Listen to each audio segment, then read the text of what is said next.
want you, in your mind's eye, to picture the scene that we've just heard. Jesus was a famous celebrity, religious person, and he'd come to Jericho, and it was a big deal.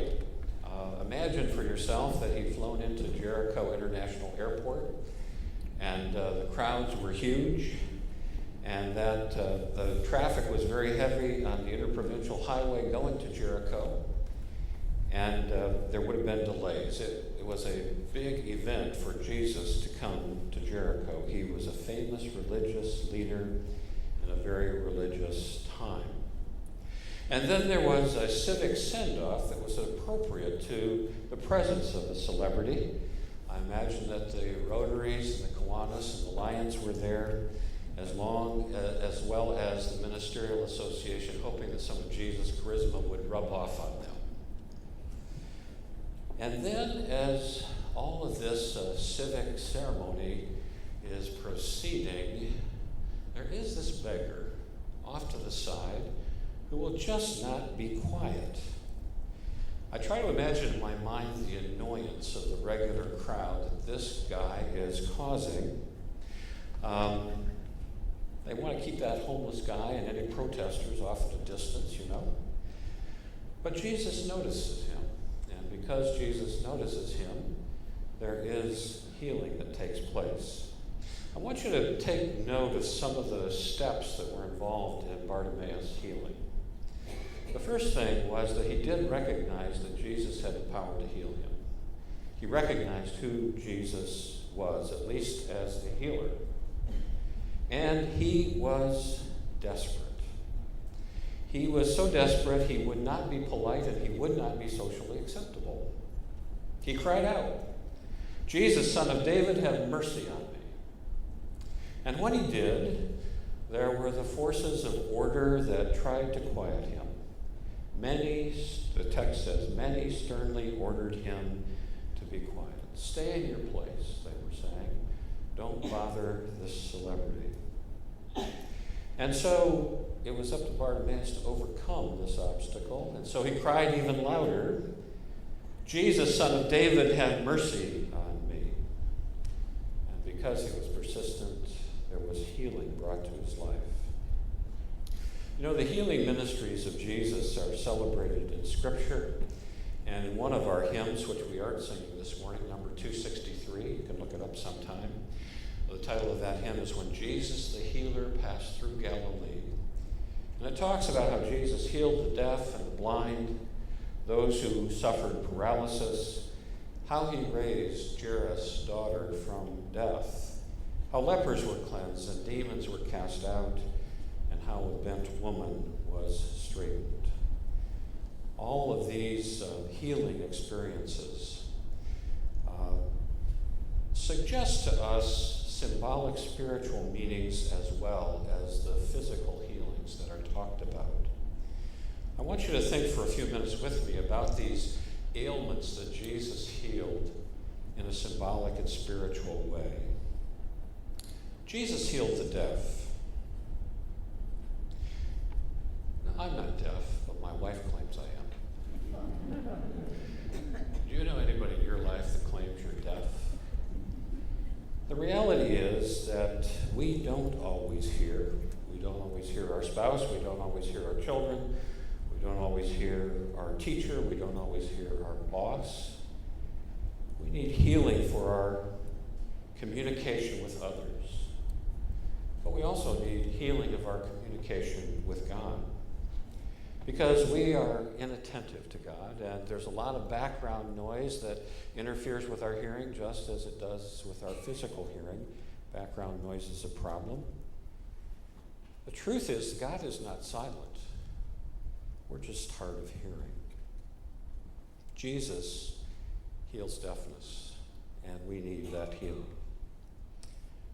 Think of the paralyzed man that Jesus healed. In a figurative sense, I know lots of people who are paralyzed. They're stuck on dead center in their lives. They can't go back. They can't go forward. They languish. They're in self-destructive patterns that they repeat over and over again. And we have a saying that so-and-so is in a rut. There are a lot of people paralyzed in this life. We need healing for our paralysis, and Jesus offers healing. And then there are people who are dead. They've given up on life, and they're just biding their time. Jesus cleansed lepers. And in our lifetime, probably the closest analogy we can think of are the way that AIDS patients were treated at the beginning of the epidemic, as if they were lepers. But we treat others as lepers as well. There are homeless whose faces we avoid and treat as part of the scenery. In many cities, homeless are simply dumped in other places. I must confess to you, it wasn't long ago that I encountered a homeless man who came to the church because in another city about 30 miles away, the police had picked him up, put him in the police car, brought him to Worcester, and dumped him off. We treat the homeless like they're lepers. And then there are demons that we need healing from. Compulsive behaviors, addictive behaviors, addictions to alcohol and drugs or sexuality or violence or gambling. Even if you call it gaming or day trading, it's still gambling. These are demons that people struggle with. We need healing for the demons in our life. And then there's that story about Jesus straightening the woman who was bent over. There are many people bent over with twisted values. They value things over people and success over morality and winning over character. We need healing for the ways our values are twisted. And in this season, I would point out to you that we need healing in another way too, because I don't believe that we really need to be cured of our political differences, but we sure need healing for the rancor and bitterness of our civic life. Now, the steps to our spiritual healing are the same steps that were involved in the healing of Bartimaeus and the recovery of his sight. First of all, we have to recognize Jesus as the source of the healing. We may recognize the illness, but we don't always recognize the source of the healing. And so we try self-help or fad responses, like taking a pill or following a program. You know, we need to be as desperate as Bartimaeus was to be healed. We need that desperation. I was in an AA meeting one time. I've been to a lot of AA meetings. Most of the congregations I've served have had an AA meeting in the building. So I've been to a lot of anniversary meetings, to a lot of meetings where a parishioner was offering their first lead to give them moral support, taken a lot of people to AA meetings. And I remember particularly a lead offered by a man from Worthington, Ohio, when he got up and said, "I could not stay sober for my wife. I could not stay sober for my children. I could not stay sober for my boss. I only was able to get sober when I wanted sobriety more than anything else in the world." We need the same kind of desperation that Bartimaeus experienced if we're to really seek healing. And then we need to cry out, "Jesus, Son of David, have mercy on me." You know, the first step of the 12-step process is to recognize our powerlessness, our need for mercy, but to recognize that there is a power that we can call upon. Jesus, Son of David, have mercy on me. Now, just like Bartimaeus, there will be forces that will try to stop the healing process. As in Bartimaeus' case, there are contrary messages that perpetuate patterns that lead away from healing and wholeness. There are messages that tell us we can't unplug from consumption, that we can't unplug from overactivity, that we can't unplug from societal feedback and listen to God's voice. As an indication of just how consumed we are by the culture around us, I'm sure that some of you have the same feeling I do.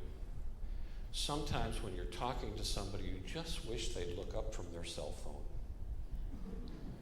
We are hooked. We are hooked by our culture. Now, there are other forces that interfere with our healing. One is inertia. Sometimes we don't want to be healed because it's painful to be healed sometimes. I remember an article by a neurologist named Oliver Sacks about a blind man that he treated. The name of the article was To See and Not See. So now you know where the sermon title came from, To See and Not See. He talked about treating a patient who was 50 years old, a patient who at age 3, the man's name was Virgil. At age 3, he had a combination of illnesses at the same time that resulted in his blindness. He had meningitis and polio and cat scratch fever at the same time when he was 3 years old. And he was blind for decades. He had learned to cope with life by understanding the world in a tactile way. If he could touch something, he could understand it. If he took a toy soldier and felt it, he could understand what a soldier, quote unquote, looked like. If he touched a building and felt it, he could see the building. If there was a statue of something, he would say after he'd touched it, now that I've felt it, I can see it. He had organized his life around the sequential events that touched him tactily rather than the visual, spatial way that we experience reality. But then when he was 50 years old, medicine had advanced enough, there was a way discovered to cure his form of blindness. That is, his physical sight was restored. But the healing of his perception of the world around him was much more difficult.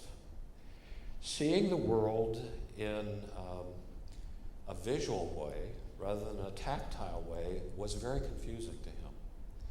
He said to his doctor, it's not like learning a new language, it's like learning language for the first time. It's very difficult. Ultimately, in Virgil's case, receiving his physical sight was too much for him. He couldn't handle the world from a visual point of view. The visual overload swamped him. He began to, quote unquote, act blind. Even though he could see, he would close his eyes so he didn't have to deal with what his eyes gave to him. Ultimately, his health began to decline, and he died at an early age because he could not adjust to the healing, and the inertia within him prevented his full healing, even though his vision problems were cured. Now, sometimes we're like Virgil. We're the ones who block or sabotage our own healing or wholeness because it's painful. In my experience of dealing with chemically dependent people, people addicted to alcohol or cocaine or prescription meds, there are ways in which they block their own healing. Not consciously, but like Virgil, it's very painful. It's very painful to fully get healed. The stories in the gospel remind us that the things that block our healing can be set aside. Healing is possible if we keep our focus on the source of the healing, as Bartimaeus did. You know, in one sense, we all need healing for our vision. What we need most is to see life through the eyes of faith and with wholeness. The case of Virgil reminds us it can be hard. It's like learning a language for the first time. We don't always get it right, and so we have to practice, and that's why we gather in the sanctuary every week to worship together and then to study together and to be with others who have the same perspective on life as we do as Christians so that we can see more clearly as we go forth. The beginning of healed vision of wholeness is to cry out, Jesus, Son of David, have mercy on me. There will be forces, both external and internal, that try to stop us. And we have to cry out again, Jesus, Son of David, have mercy on me. If we're persistent in seeking the healing of our spiritual vision, I believe that Jesus hears us, and I believe that he heals us.